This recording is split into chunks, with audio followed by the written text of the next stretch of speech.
Israeli Prime Minister Benjamin Netanyahu on the U.S.'s election day fired its defense minister, Yoav Gallant, which has been a long time coming since the war in Gaza has dragged on.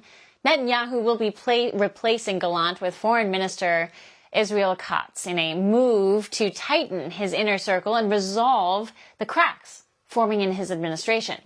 This move is expected to focus Netanyahu's campaign in the Middle East and the growing war on terror, hopefully bringing it toward an end. But with a new Trump administration incoming, will this change Israel's strategy on how the campaign in the region is waged? Or will the U.S. be expected to get more involved in the growing crisis?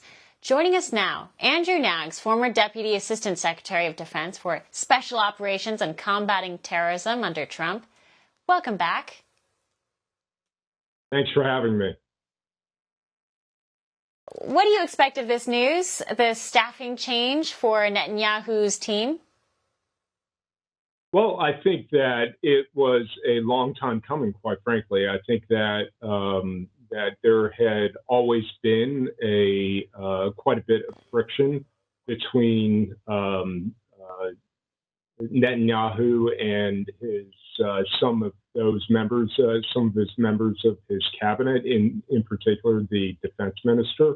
I think for a long time the defense minister had been pegged as a potential successor or challenger to Netanyahu's view of the conflict, and I think that I take Netanyahu at his word when he says that they had reached a point in the development of the strategy and the prosecution of the war that led them all to the point at which Netanyahu, as the leader, had to make a decision that his subordinate leaders and the defense minister in particular was not executing in the manner that he intended. So, I take him at his word. Now, as far as the implications on whether or not the U.S. is going to get involved, I'm quite certain that we are not going to be involved, and I'm also fairly confident that Netanyahu is not looking for that.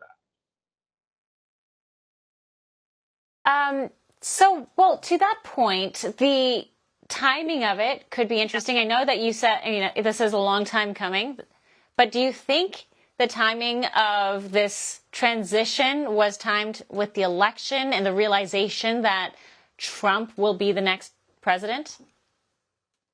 Yeah, potentially. Look, Gantz had been a long-time sort of confidant and was very close to the Biden administration. And I don't think it's any secret that Netanyahu did not have a great relationship with Joe Biden in particular. And then when you look at the type of campaign that Harris ran and sort of pandering to both sides of this conflict, it stands to reason that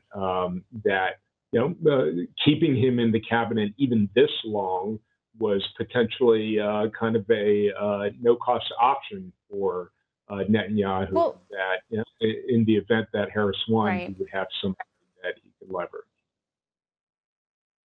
No, that's interesting. I think that's significant considering the drastic differences between the two White Houses, a Kamala White House and a Trump White House. For all our viewers asking where One America News is heading in the future, we would like to introduce you to OAN Live.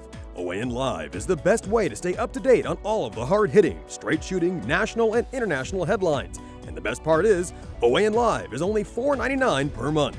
All the credible, honest, unbiased reporting One America News offers at a fraction of the cost of cable. Just go to OANN.com to easily sign up for OAN Live and stay informed.